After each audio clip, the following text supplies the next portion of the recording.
নমস্কার শ্রোতা বন্ধুগণ, ভিন্ন স্বাদের গল্পের সমাহার চ্যানেলে আপনাদের সবাইকে স্বাগত জানাচ্ছি। আজ নতুন একটি দিনে আবারও নতুন একটি গল্প নিয়ে হাজির হয়ে গিয়েছি। আজকে লেখক দিলীপ কুমার বন্দ্যোপাধ্যায়ের লেখা একটি ছোট্ট মজার গল্প পাঠ করে শোনাব। আজ যেই গল্পটি আপনাদের সামনে পাঠ করব, গল্পটির নাম পল্টুদার কাশ্মীরি শাল। দারুণ ছোট্ট একটি মজার গল্প। আশা করছি আপনাদের বেশ ভালো লাগবে। গল্প পাঠ ভালো লাগলে গল্পের শেষে অবশ্যই একটা লাইক করে দেবেন। আমার চ্যানেলটিকে সাবস্ক্রাইব করে আমার পাশে থাকবেন। তো চলুন শুরু করা যাক লেখক দিলীপ কুমার বন্দ্যোপাধ্যায়ের লেখা মজার গল্প পল্টুদার কাশ্মীরি শাল।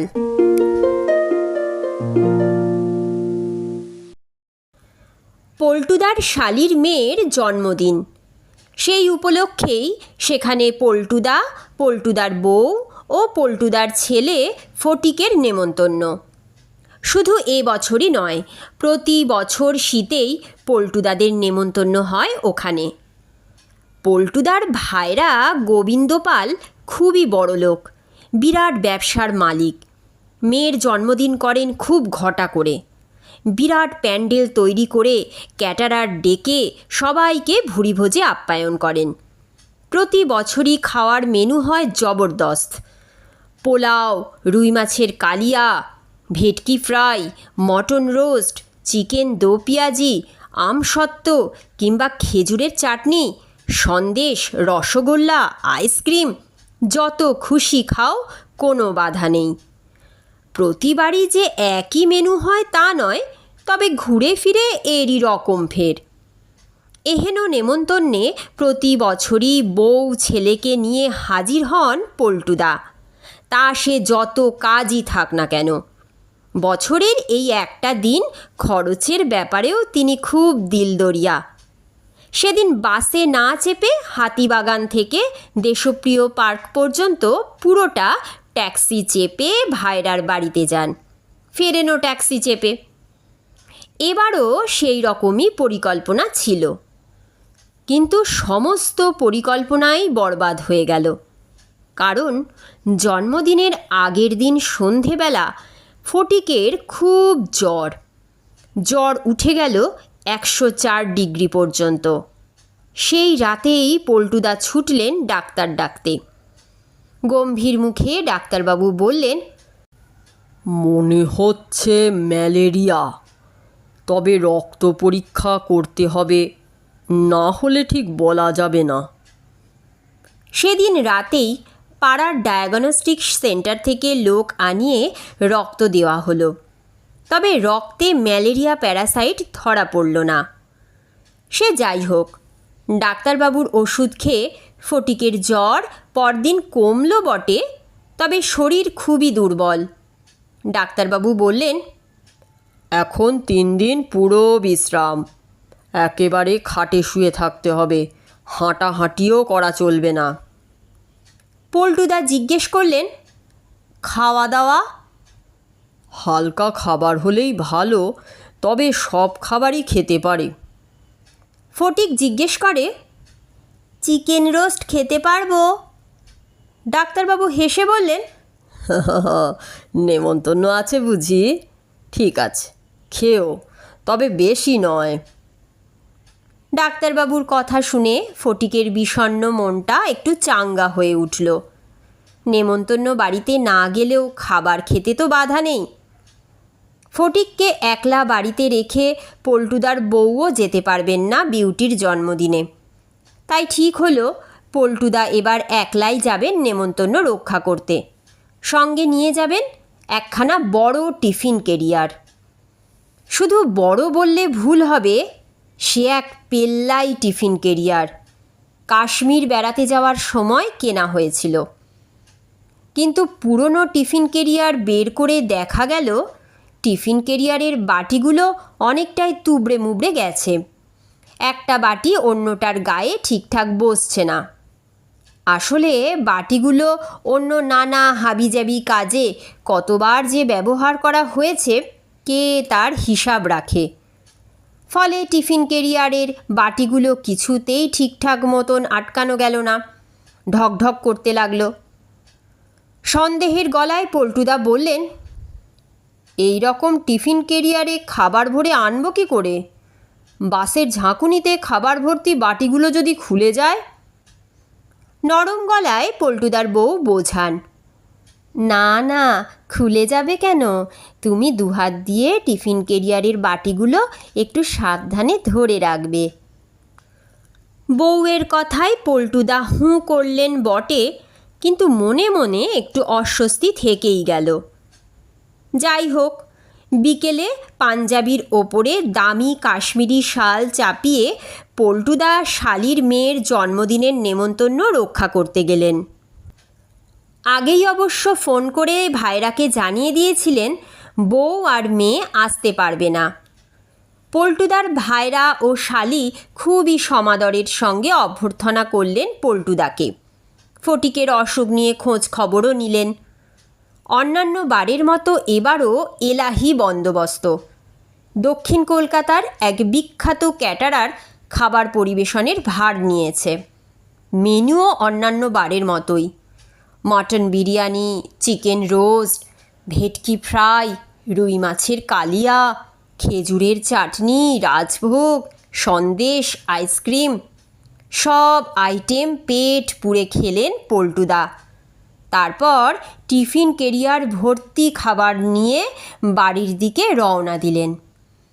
শালি আর একটা টিফিন কেরিয়ারে আরও খাবার দিতে চেয়েছিল, কিন্তু দুটো টিফিন কেরিয়ার হাতে নিয়ে বাসে চেপে বাড়ি ফেরা মুশকিল, তাই পল্টুদা রাজি হয়নি। অন্যান্য বারের মতো পল্টুদা এবার অবশ্য ট্যাক্সি ভাড়া করলেন না, কারণ ট্যাক্সি চেপে একলা বাড়ি ফেরা নেহাতি বিলাসিতা। শনিবারের রাত হলেও বাসে এখনও বেশ ভিড়। শেষ পর্যন্ত কিছুটা ফাঁকা দেখে একটা প্রাইভেট বাসে উঠলেন পল্টুদা। কিছুটা ফাঁকা হলেও বসবার সিট নেই। পেছনের সিটের কাছে এক হাতে বাসের হাতল ধরে অন্য হাতে টিফিন কেরিয়ার নিয়ে কোনো রকমে দাঁড়াবার জায়গা করে নিলেন। কিন্তু খাবার ভর্তি নড়বড়ে টিফিন কেরিয়ার নিয়ে চলন্ত বাসে দাঁড়িয়ে থাকা খুবই মুশকিল। তার উপর ব্রেক কষার ফলে মাঝে মাঝেই বাসে ঝাঁকুনি হচ্ছে বেশ। এসব নিয়েও পল্টুদা নিজেকে সামলে ঠিকঠাক দাঁড়িয়ে থাকতে পারতেন, যদি না গায়ের কাশ্মীরি শালটাকে ক্রমাগত সামলাতে হতো। এক একবার বাসের ড্রাইভার ব্রেক কষছে আর পল্টুদার মনে হচ্ছে এই বুঝি টিফিন কেরিয়ারের বাটিগুলো খুলে পড়ল বাসের মধ্যে। তারপর মাটন বিরিয়ানি, মুরগি রোস্ট আর রুই মাছের কালিয়ার সঙ্গে বাসের ধুলো মাখামাখি হয়ে সে যে কী বিশ্রী কাণ্ড হবে ভাবতেও শিউরে উঠছেন আতঙ্কে। বাড়িতে আজ আবার রান্না হয়নি। পল্টুদা বাড়ি ফিরলে তবেই ফটিক ও ফটিকের মায়ের খাওয়া হবে। পল্টুদা নেহাত এককালের নাম করা ফুটবল খেলোয়াড়, তাই টিফিন কেরিয়ারটাকে ফুটবলের মতো কোনো রকমে সামলাতে পারছেন, না হলে যে কি হতো বলা মুশকিল। চলন্ত বাসে টিফিন কেরিয়ার সামলানো এমন ঝক্কির কাজ জানা থাকলে কাশ্মীরি শাল গায়ে না চড়িয়ে সোয়েটার পরিয়ে আসতেন, কিন্তু যা করা হয়নি তা নিয়ে এখন আফসোস বৃথা। ভিড় বাসে এমন কিছু ঠান্ডা লাগছে না। তিনি গায়ের শালটাকে ছোট করে কাঁধের ওপর ফেলে রাখলেন। তবু শিয়ালদা পর্যন্ত একরকম কাটল, কিন্তু শিয়ালদায় হঠাৎ বাসের ভিড় এমনই বেড়ে গেল যে বাসের মধ্যে দাঁড়িয়ে থাকাই মুশকিল।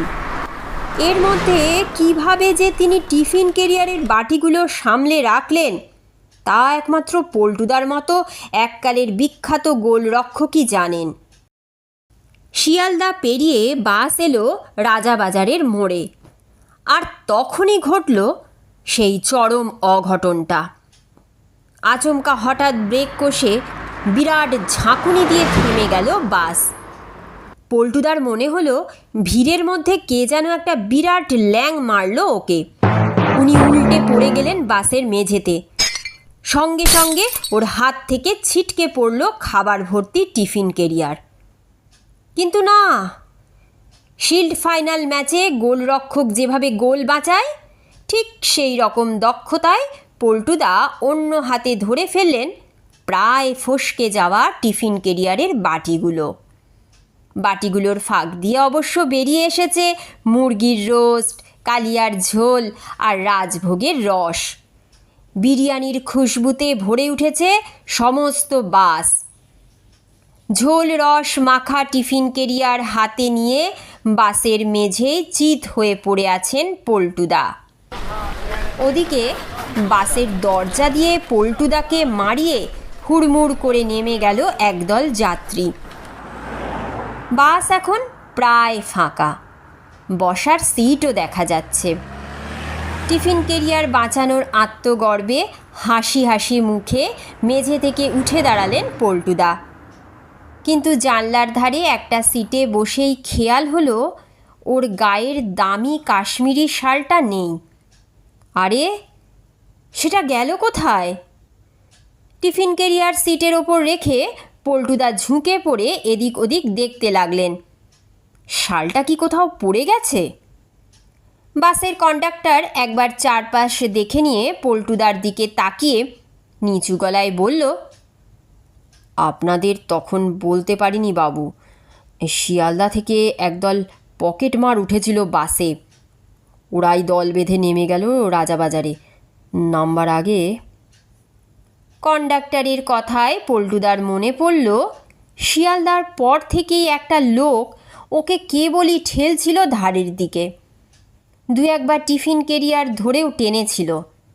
তখন বুঝতে পারেননি পল্টুদা লোকটার আসল নজর ছিল কাশ্মীরি শালের দিকে, টিফিন কেরিয়ারের দিকে নয়।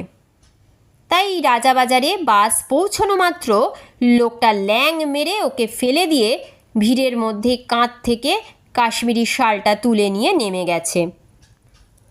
তখন পল্টুদা টিফিন কেরিয়ারের বাটি সামলাতে ব্যস্ত, অন্য কোনো দিকে নজর দেওয়ার সময় ছিল না। দামি কাশ্মীরি শাল হারিয়েও পল্টুদা অবশ্য তেমন দুঃখিত নন, কারণ ফটিক ও ফটিকের মায়ের জন্য খাবার ভর্তি টিফিন কেরিয়ার রক্ষা করতে পেরেছেন একজন নামী গোলরক্ষকের তৎপরতায়।